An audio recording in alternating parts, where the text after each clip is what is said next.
All right, in the exterior of from the driver's point of view, you have your steering wheel, and then you have your computer screen, you have your mirror. Uh, as I said earlier, you don't have the speedometer or the instrument cluster. You just have the full clean dash. It's straight across. The air conditioning and your heater come right through this vent right here all the way across. On the steering wheel itself, you have a lever on the left here. That's your blinker, just like a normal vehicle, where you turn left or right. You push in the button there, excuse me, and it'll start your wipers. The right lever here controls your, if you push down, it'll put it in drive. If you push up, it'll put it in reverse. When you're driving, if you click down one more time, it'll put it in cruise control. If you click down twice, it'll put it on autopilot.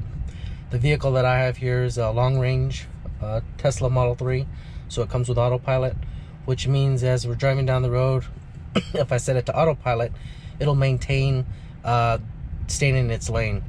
It does not recognize red lights, it doesn't recognize stop signs, it does not take turns for you, but when it is in autopilot, if I'm going 65 miles an hour down the highway and the vehicle gets in my lane and starts to slow down, the car's sensors will pick up on that and start to slow down itself. This vehicle works amazing in stop and go traffic, especially in big cities, because even though you might have a 65, as the traffic comes to a stop, it will stay in its car's lengths that you set for it, between 1, 2, 3, 4, 5, 6, and I believe 7's the max. It might go to 8, but I think 7 was the max on it. But it'll maintain that distance between the car, so the vehicle will come to a stop for you, and then as the traffic starts to move, so will the vehicle. But that's the autopilot. There's an upgraded feature called Full Service Drive that Tesla offers, which is at the time that I purchased this was an additional $6,000 or $7,000. With Full Service Drive, not only does it have autopilot, but if you want to change lanes, you put your signal. If the lane's clear and the car recognizes it, it'll change lanes for you. It'll get on and off the on-ramps. Once it's fully developed, it'll recognize traffic lights and also recognize stop signs. But this one has the autopilot. I use it quite a bit. It's amazing. Computer screen, unlike other vehicles, everything is managed through this computer screen. At the top here, it has a P right now. That's where my speedometer would be when we're driving down the road. Shows how much battery I have left. This one has an estimate of 266 miles. You could put it on estimated mileage, or you can put it on the percentage of battery, which gives you, from 0 up to 100% if it's fully charged. I have it on mileage. It is an estimate, just like when you fuel a regular vehicle, it's an estimate. So if I'm flying down the road, you're going to use up more energy. If I'm driving more conservative and cautious, obviously you're going to use less energy. Depending on terrain, if you're going uphill, you're going to use more energy. If you're going downhill, you reserve some energy. With an electric vehicle, with the Teslas and electric vehicles, they have what's called regenerative braking. So what happens is you pretty much, when you hit the accelerator, because of course we don't have a gas pedal because there's no gas in this vehicle, so when you hit the accelerator, the car speeds up. Once you let off the accelerator, the car will immediately slow down and puts that energy back into the battery. So it's called regenerative braking. So you do have an accelerator pedal and a brake pedal. You hardly use the brake pedal. If you time it right, the car comes to a stop by itself. So you hardly use any brakes on an electric vehicle. An electric vehicle, it doesn't have to change gears, so once you accelerate, it just keeps going. They have takeoff like you can imagine. It's almost like a little, if you've ever been to the Screaming, or I can't remember what they renamed it at Disneyland, the little roller coaster where it just takes off. That's how these cars are. It's pretty fun to drive, but you do have to be cautious of your speed because you could get moving and not even realize how fast you're going. But getting back to the computer screen, the speedometer is up there. Your mileage gives you a picture of the car, the name of the car. So with Tesla, you get to name the car. My son decided to make sense of the car, since it's computerized. We named it Frostbite. Frost because it's white, and BYTE because it's electronic and computerized. So we named it Frostbite. You can open up the front like I showed you earlier by hitting this button, or the trunk through hitting this button here. The little electric mark here, push that and it'll open up the charging port. Shows your distance of and how much mileage you've gone and how much energy you've used. So let's see. your windshield wipers, your rear camera. Put that on there. There's your rear camera. So when you're backing up, that'll kick on when you put it in reverse. Or when you're driving down the road, you can put that in and see the vehicles behind you. Shows your capacity of your battery. I'm at 267 miles right now. That's how much mileage I have left. But you can see it gives you kind of a little design of the car. Has the on this one, it has the motors in the front and the back, so it has a lot of power on these vehicles. And then it shows where the battery is. Since the battery is pretty heavy and solid and it's on the bottom, it's pretty good for curb weight. So all the energy and is down below. Depending on which charger you use, there's different ways, different chargers you can use for this vehicle. I'll touch base on that on a different video. But that's what it pops up when you start to charge your vehicle. You can set where you want to charge. What I mean by that is, when you're going on a trip, you want to set it to max. For my max, that's 310 miles.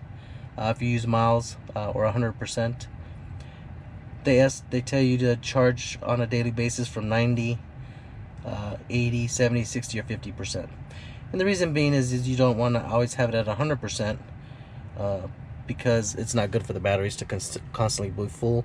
Also, when you have the regenerative braking, what happens is you can't put energy back into the battery, so then you have to use your brakes more. So they recommend using 90 to 50% when you charge your vehicle.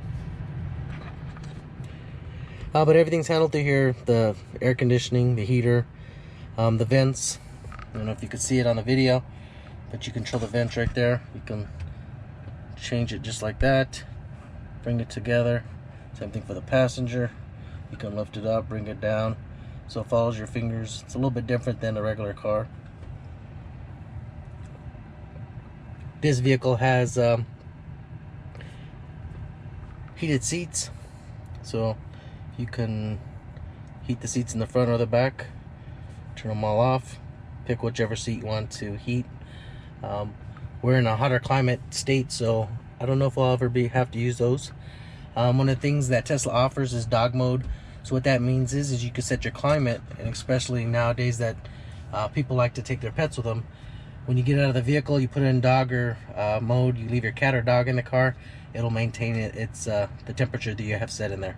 But everything's handled through there. Radio station has a map. Goes black and white. Where you have the full design of the map. Shows the traffic. It's a Sunday, so there's not a lot of traffic out and about. Also, it shows where superchargers are. That's one of the places that you get charging, and they charges your vehicle up fairly quick. So you have your map. When you navigate, put in your destination, it'll navigate there. Also in the vehicle, it has a big old console here. In the front here, it has a little pad to put your cell phones. It does not give you the wireless charging pad. However, you could buy that aftermarket, and you could put those on there. That's something I might be getting. And then you have a little compartment here. Got me a little tray from Amazon. It has a compartment down there, so you have some storage down there. Here's your tray, my tray that I got. Of course, cup holders, and then the armrest. And it has another little tray that they do give you. And then it has some more room back here.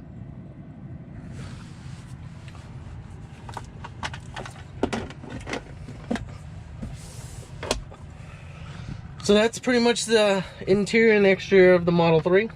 Well, that's my new toy. My new purchase is my Tesla Model 3. The quick exterior overview and the interior. I will touch base on and do some more videos and a little bit more depth and in detail about the vehicle as I get to use it and get to learn about it. Purchased the vehicle about a month ago in August. It took about a month for them to build it and get it to us down here in Arizona. Over here in Arizona, they're built in California. So we picked it up about a week and 3 days ago. So we picked it up, go to the Tesla Service Center. Unlike other vehicles, you do everything online. I'll touch base on all this in another video, and I'll walk through on what we did. And just if anybody's interested in a Model 3 or curious and look into it.